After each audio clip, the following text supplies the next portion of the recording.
you like your Fords fast, then 2016 is quickly becoming a vintage year, with V8 Mustangs selling like hotcakes across Europe, a new beautiful GT car fighting for honours at Le Mans, and an all-new version of a very iconic hot hatch, the 345 brake horsepower four-wheel drive Focus RS.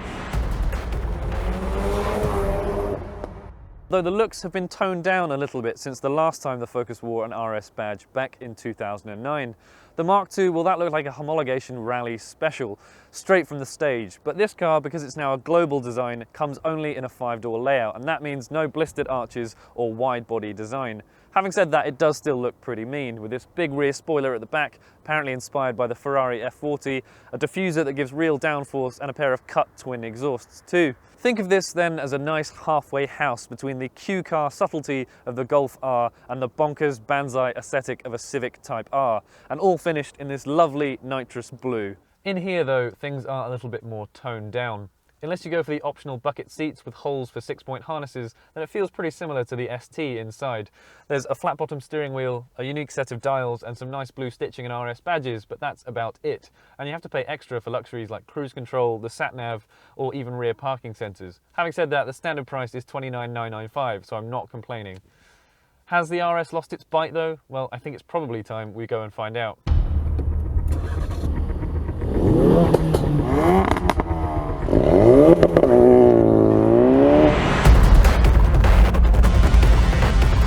Now, you probably all know the vital statistics for this car off by heart, but it bears repeating. This is a Ford Focus that costs less than £30,000, but it'll also do 0 to 62 in 4.7 seconds and go on to hit 165 miles an hour. But just exactly what does that feel like on the road? Well, I can tell you from the driver's seat that it certainly feels like a serious piece of kit. The ride feels really well judged, but it's a lot stiffer than the ST and just the right side of comfortable. The steering though is lighter than I expected. It's actually really darty and it works well with the front end.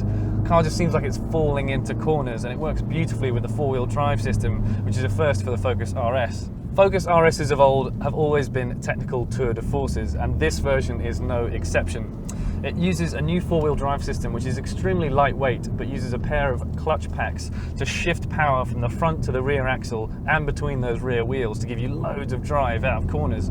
It works really, really well too. The limits of traction are very, very difficult to approach, even on roads like this. Unless you chuck it in, you're going to get nowhere near the limit of grip of these tyres. And it also means that you can use all of the power from the new 2.3 litre engine. It's a turbocharged 4-cylinder, which means you miss some of the rally-bred 5-cylinder warble from the previous version. But having said that, there's absolutely nothing wrong with the power delivery.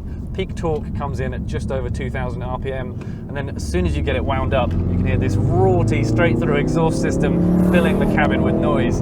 It's really, really fast, this thing, but not that intimidating. It's surprisingly easy to drive quickly, and there's 4 different driving modes to cycle through as well. Here on the road, we've been trying out normal and sport, but there are 2 modes to explore later tomorrow when we're on track 2.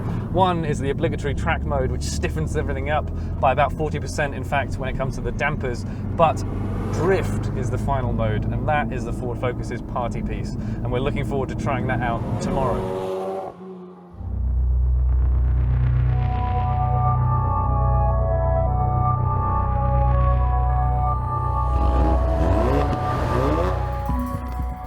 So these cars are a little bit different from the ones we've been driving on the road. They've got the optional bucket seats, as you can see. They've also got the optional stickier Cup 2 tyres on, and the optional 19-inch forged alloys, which look great too.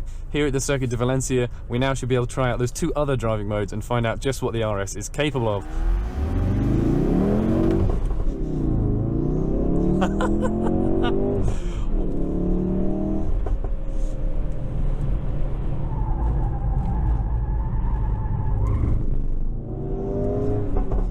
Here on the track that you can really appreciate the stiffness in the body and the chassis, the amazing steering that this new RS has got. And I was talking to one of the engineers last night, and he said the great thing about this car is it doesn't feel like a turbocharged engine, which means as soon as you're out of a corner and you just gently push on the power, it pulls and pulls and pulls all the way up to the 6,800 RPM red line. You're supposed to shift a little bit before that, 5,800 RPM, but with the cracks and popples going, you tend to just want to rev it all the way out. And you can feel the car moving around all the time. The rear is always trying to help you out.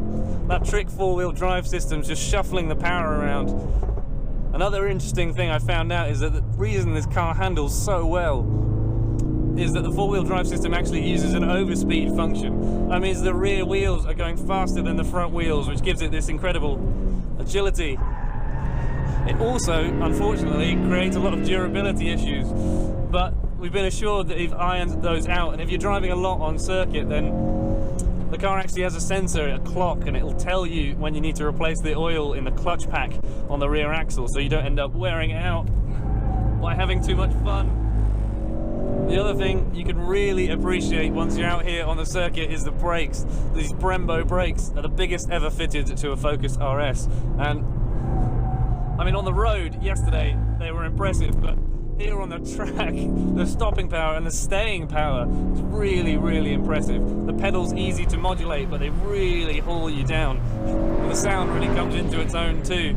I might have said yesterday that the exhaust kind of just stays a little bit constant, it just gets steadily louder, and apart from the crackles and pops, there's not really that much fireworks going on. And apparently they could have engineered in a sound or a sudden rush of power right at the top of the rev range, but they said it would have made the car slower, and what was the point in making a four-wheel drive RS that was as slow as the old one to drive? I think that's fair enough, really. We've just got to try out drift mode now and see what that's like. Right, let's give this a go. This is my first time in drift mode, which sends a bit more power to the rear axle and also kind of puts everything else back in normal mode, so it's a bit softer on the dampers.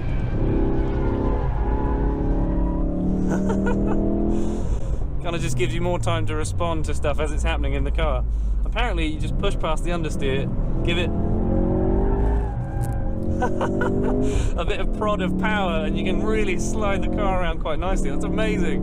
It feels rear-wheel drive. And it's stuff like this that makes you know that Ford as a company has a sense of humour and wants you to have fun with your hot hatch. And I really admire that.